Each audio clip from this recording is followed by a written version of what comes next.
Bismillahirrahmanirrahim. Assalamualaikum warahmatullahi wabarakatuh.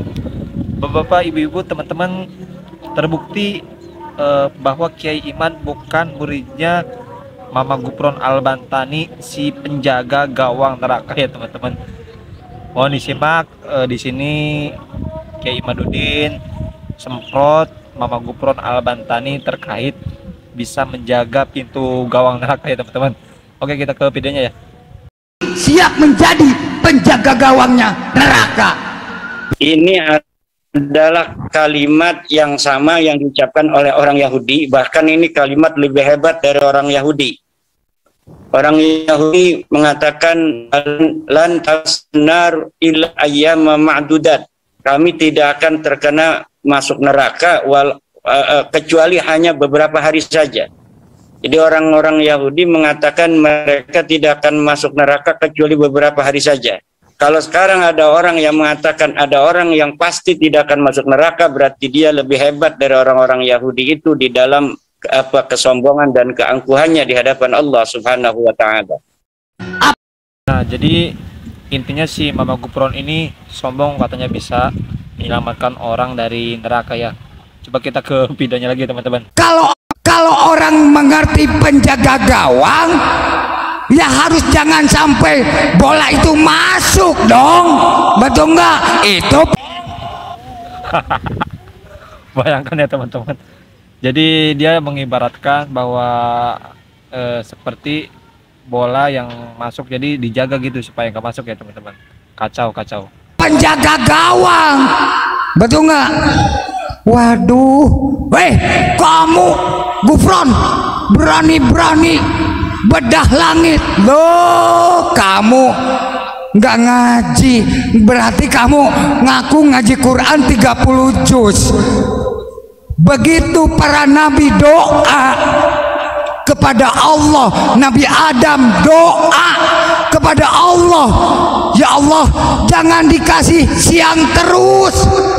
Kalau siang terus gimana nanti nggak ada malamnya? Allah memberikan siang dan malam, betul atau tidak? Ya Allah jangan sampai langit. Nah, di sini jamaahnya menjawab ya teman-teman. Katanya betul atau tidak, dan di sini betul katanya teman-teman. Berarti masih banyak jamaahnya ya teman-teman. Astagfirullah. Ini nggak ada bulannya atau bintangnya, dikasih oleh Allah bulan dan bintang, betul nggak terima bumi, ya Allah tolong kasih penerangan, dikasihlah matahari, betul atau tidak? Oh, nggak ngaji ini celeng, berarti Wahabi mereka. Wahabi mereka. Hajar siaku aing penerus Abu Yamam Arbin, berarti maneh meneruskan jejaknya pengkhianat negara, betul nggak? Betul atau tidak? Hati-hati. Begitu juga antara bulan dengan matahari bersatu silaturahmi menjadi gerhana bulan. Berarti kamu nggak ngaji Quran, berarti ngaji bujui orang, betul atau tidak? Mereka Padahal dalam cerita sebenarnya tidak ada. Kemudian makam sing wong Lampung ora diurus ka. Bang setahun maning balik iku wis dadi bin Yahya. Dibikin merek tua. Tanggapan dari Kiai Imad, kita coba lihat penjelasan Kiai Imad yang mana beliau menjelaskan tentang Habib ya. Coba. Syarif Hidayatullah, Sultan Hasanuddin, wali-wali lian itu nggak ada lagi, karena Sultan Hasanuddin 1590-an, itu 1400 misalnya ditulis itu. Nah, ini yang akan terjadi dengan sejarah kita di masa yang akan datang kalau hari ini kita tidak peduli sejarah, karena itu nyata. Dan yang bersangkutan tidak berani untuk berdiskusi. Ada makam Eyang KRT Sumodiningrat yang ada di Semarang. Katanya namanya Hasan bin Toha bin Yahya. Itu nama KRT Sumodiningrat adalah pejuang Jogja 1811, wafat perang melawan Inggris. Makamnya ada di Jejeran Jogja, Kleren. Sekarang pindah ke Semarang. Ditantang untuk diskusi, kenapa ini kok sejarahnya sama tapi kuburannya beda? Nggak mau, pokoknya tamblek be terus bae deh kena. Menaik be suwe-suwe mau wong ora kelingan. Berharap orang lelah dan melupakan. Ini yang akan terjadi. Termasuk masalah nasabiki. Wis nyata secara sejarah gagal. Ilmu nasab gagal. Tes DNA gagal. Tapi dia masih punya muhibbin. Tetepnya muhibbin cuma percaya ning deke bae. Ning kita medajal ngapun. Ya cuma dalam dakwah itu kita harus sesuai ajaran kiai-kiai kita. Isbir ala ma yaqulun. Allahumma ighfir lahum fa innahum la ya'lamun. Tidak arogan. Coba lihat kiai-kiai kita, guru-guru kita. Ingat coba di pesantren-pesantren marah gak cuma ning santri paling enggak. Barang ngeriung karuang desa memeneng be. Karena dia marah kepada santri, ngajinya salah supaya pinter doang. Ke orang kampung mah dia nggak pernah arogan. Ning pondok pesantren ning ngarepe ana wong nanggap film meneng bae. Saya punya guru di pondok, di sampingnya ada orang hajat nanggap film. Film tuh zaman dulu layar tancap. Itu beliau ngaji biasa di tingkat, jadi dari tingkat itu kelihatan ke bawah tuh layar tancap tuh. Ngomong aja enggak, sama sekali enggak ngomong. Misalnya santri jangan nonton ya, haram ya, enggak. Seperti biasa tidak ada apa-apa. Dan orang kampungnya itu menghormati juga. Sebelum kiainya itu berhenti ngaji, belum dimulai yang namanya layar tancap itu. Itulah akhlak para kiai-kiai kita. Akhirnya orang-orang itu pun walaupun dia itu nanggap film, kalau mungkin kalau orang yang masih ilmunya itu belum ilmu batin, dia menganggap orang itu menghina kiai. Padahal bisa jadi ada alasan lain dia sehingga harus begitu. Bisa jadi nadar, misal kaul, atau permintaan calon besan dan lain sebagainya, atau permintaan panitia. Kalau tidak ada layar tancap, kami pemuda tidak mau bantuin hajat. Bisa jadi begitu kan? Makanya nanti orang-orang yang seperti Yai Shadiqul Wa'dil Amin katakan, yandurunal ummah bi'ainir rahmah, melihat umat masyarakat itu kiai-kiai kita bi'ainir rahmah, dengan mata kasih sayang. Semuanya dipandang dengan mata kasih sayang. Saya punya guru Abuya Dimyati. Kalau sama saya, sama santri itu yang lain datang, misalnya santri, tampangnya santri, sama Abuya orang di Esaki. Kalau yang datang kelihatan santri, di mana ya? Paling begitu. Bisa salaman, guys.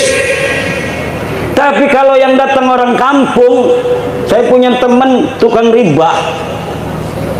Bukan riba ngituin duit, bukan. Tukang begai di bank kan tukang riba. Datang ke Abuya, dimuliakan, diajak ngobrol, bahkan dikasih ijazah salam al-Ma'mariyah. Dia cerita, oh saya mah diajak ngobrol sama Abuya. Kata saya, kalau saya datang cuma di teknaun siap, begitu doang. Habis minta air, guys, mau salaman lagi pulang, nggak mau Abuya itu. Datang salaman, mau pulang lagi sama santri, guys, minta. Ternyata itu adalah gaya kiai kepada calon para pemimpin. Coba hatinya berubah tidak? Kalau calon pemimpin hatinya cepat berubah ketika ada rakyat kritik, ada yang mencaci maki. Coba lihat presiden kita, Presiden Joko Widodo, dicaci maki 10 tahun makin hebat aja. Betul apa tidak? Yang mencaci maki mah uripe nyungsep, karena sing di penjara, karena sih macem-macem orang beres, ngedukung calon kalah melulu.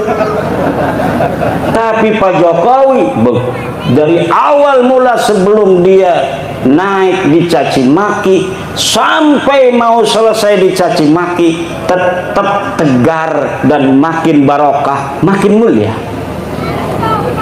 Kayaknya Pak Jokowi ini uli ilmu Kiai Nahdlatul Ulama. Makanya si Kiai Arab dimai tambang Nahdlatul Ulama. Alhamdulillah, supaya aja asalana acara MWC proposal melulu ngagawa map ga. Betul. Yang kasihan Pak Camat sama Kapolsek. Kadang-kadang ansor nih yang suka ini mama banser nih, bikin acara kemudian minta sama Pak Camat, Pak Lurah. Nah nanti mah mudah-mudahan kalau kita udah kaya raya punya tambang, amin, mudah-mudahan ngucur dari atas ke kita barokah. Kalau barokah untuk NU, itu barokah untuk separuh bangsa Indonesia.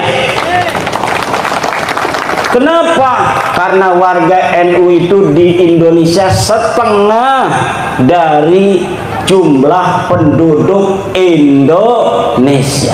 Berdasarkan survei Al-Pala Riset, dari seluruh umat Islam Indonesia 53 sampai 56% adalah kaum yang mengaku dirinya Nahdlatul Ulama. Alhamdulillah, mudah-mudahan barokah sentosa, barokah sentosa Indonesia.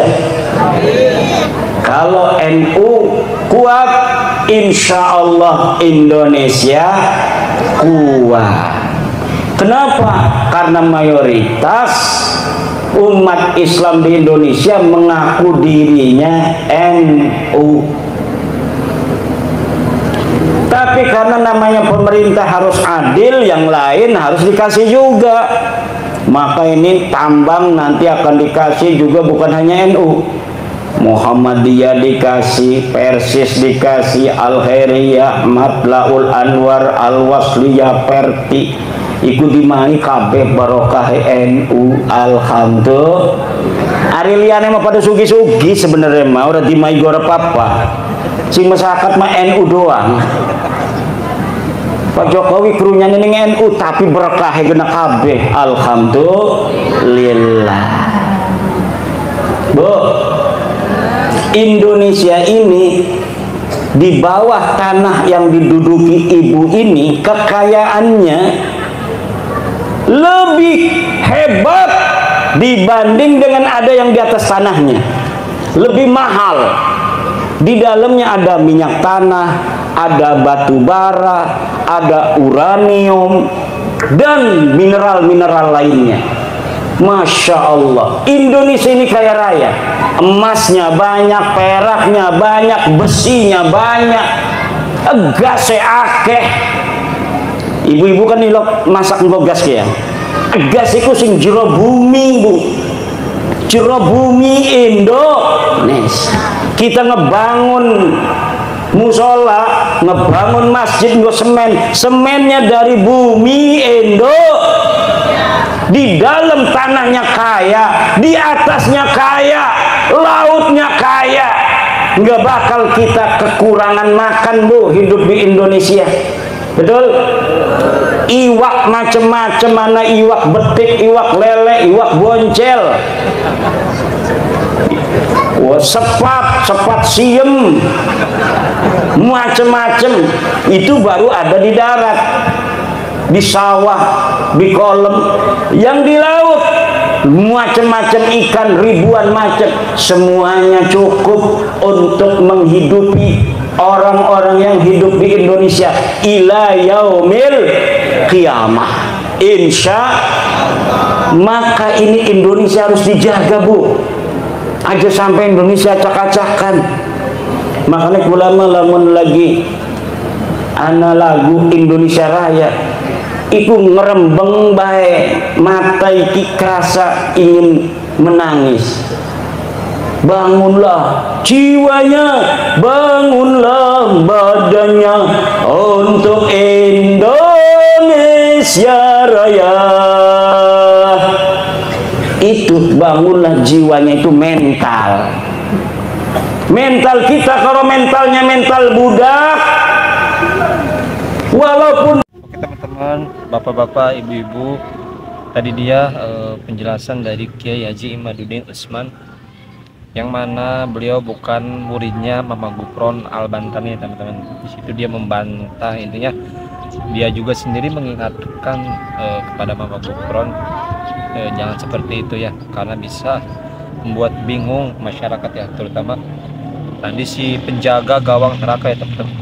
Bayangkan ya, seorang Mama Gufron bisa menjaga gawang neraka dan bisa berdialog langsung dengan para malaikat ya, luar biasa ya. Kita doakanlah semoga Mama Gufron sehat selalu dan semoga